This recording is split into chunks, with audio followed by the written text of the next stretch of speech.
प्रश्नावली 4.1 प्रश्न संख्या 5 निम्नलिखित समीकरणों को सामान्य कथनों के रूप में व्यक्त कीजिए।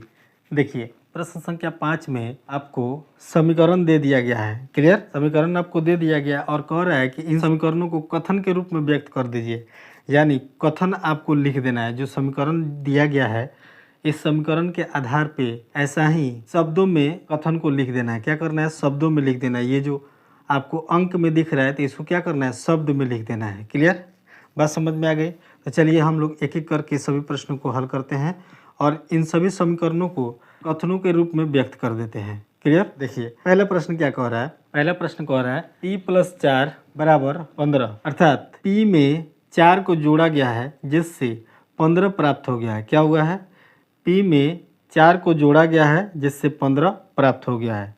क्लियर, तो हम लोग क्या लिखेंगे, हम लोग इसके लिए लिखेंगे कथन शब्दों में p और 4 का योगफल, p और 4 का योगफल 15।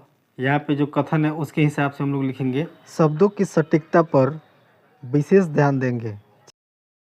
15 है, क्या है, 15 है। यहाँ पे हम लोग देख रहे हैं p+4 को जब एक साथ जोड़ा गया तो क्या आ गया है, 15, यानी p+4 = 15। तो p और 4 का योगफल 15 है। हम लोग क्या लिखेंगे, इसको शब्दों में लिखेंगे p और 4 का योगफल 15 है। क्लियर, चलिए पहला प्रश्न हल हुआ। अब हम लोग दूसरे प्रश्न को हल करेंगे। दूसरा प्रश्न क्या कह रहा है, m - 7 = 3, m - 7 = 3।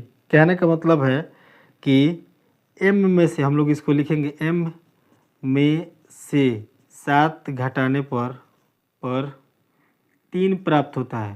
3 प्राप्त होता, आप लोग को दिख रहा होगा। m में से 7 घटाने पर 3 प्राप्त होता है। क्या प्राप्त होता है, 3 प्राप्त होता है। समीकरण का कथन निकल के आ गया।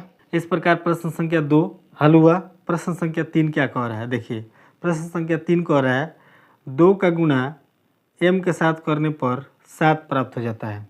क्या प्राप्त हो जाता है, 7 प्राप्त हो जाता है। प्रश्न में आपसे कह रहा है 2m = 7, अर्थात 2m = 7। यहाँ पर 2 का गुना m के साथ हुआ है और 7 प्राप्त हो गया है।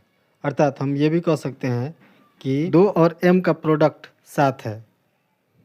या हम इसे कह सकते हैं कि m का 2 गुना 7 होता है। क्या होता है, m का 2 गुना 7 होता है।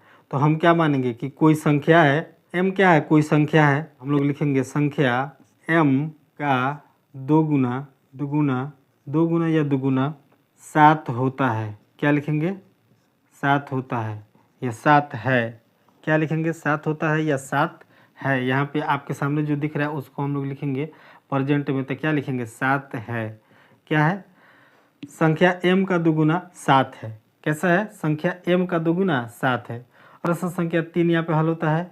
अब हम लोग आते हैं प्रश्न संख्या 4 पर। प्रश्न संख्या 4 क्या कह रहा है, m/5 = 3। m/5 कहने का मतलब m में 5 से भाग देने पर 3 प्राप्त होता है। क्या होता है, या हम ये भी कह सकते हैं कि संख्या m का 1/5 3 होता है। क्या होगा, हम लोग कह सकते हैं संख्या, क्या कह सकते हैं, संख्या m का 1/5 3 होता है। क्या हम लोग कह सकते हैं कि संख्या m का 1/5, इसमें गुना करेंगे तो यहीं आ जाएगा। ठीक, m में 1/5 से जब गुना करेंगे तो m/5 आ जाएगा। तो क्या प्रोजेक्ट में क्या मिल गया है, 3। तो हम लोग लिखेंगे संख्या m का 1/5 3 होता है। क्लियर, इस प्रकार प्रश्न संख्या 4 हल होता है। प्रश्न संख्या 5 को अब हम लोग हल करेंगे। क्या दिया हुआ है प्रश्न संख्या 5, 3m/5 = 6। 3m/5 = 6। इसको हम लोग क्या कह सकते हैं, इसको हम लोग कह सकते हैं कि संख्या, क्या कह सकते हैं, संख्या m का 3/5 6 होता है। क्या होता है, m का 3/5 6 होता है। क्या होता है, 6 होता है। क्लियर, इस प्रकार प्रश्न संख्या 5 हल होता है। अब आते हैं प्रश्न संख्या 6 पर। क्या कह रहा है प्रश्न संख्या 6, इस समीकरण को पढ़ते हैं।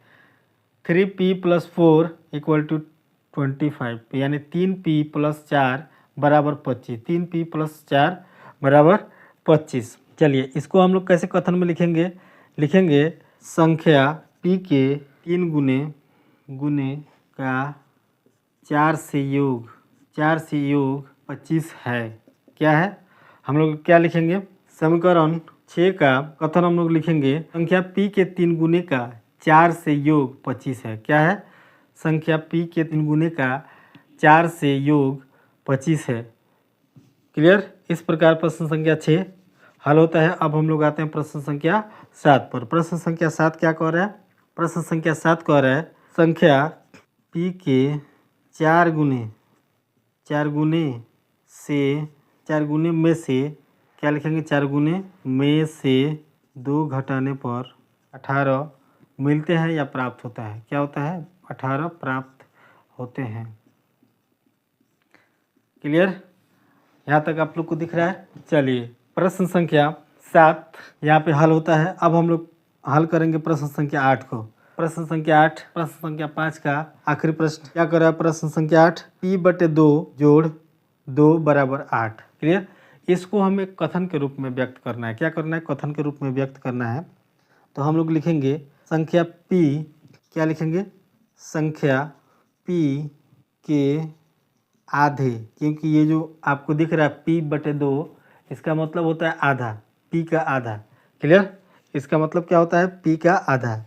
संख्या p के आधे में 2 जोड़ने पर 8 मिलता है। क्या मिलता है? 8 मिलता है। कह रहा है कि संख्या p के आधे में 2 जोड़ने पर 8 मिलता है। क्या मिलता है? 8 मिलता है। इस प्रकार प्रश्न संख्या 5 का 1 से लेकर के 8 प्रश्न तक हल होता है और इसी के साथ प्रश्न संख्या 5 समाप्त होता है। अब हम लोग चलेंगे प्रश्न संख्या 6 की तरफ।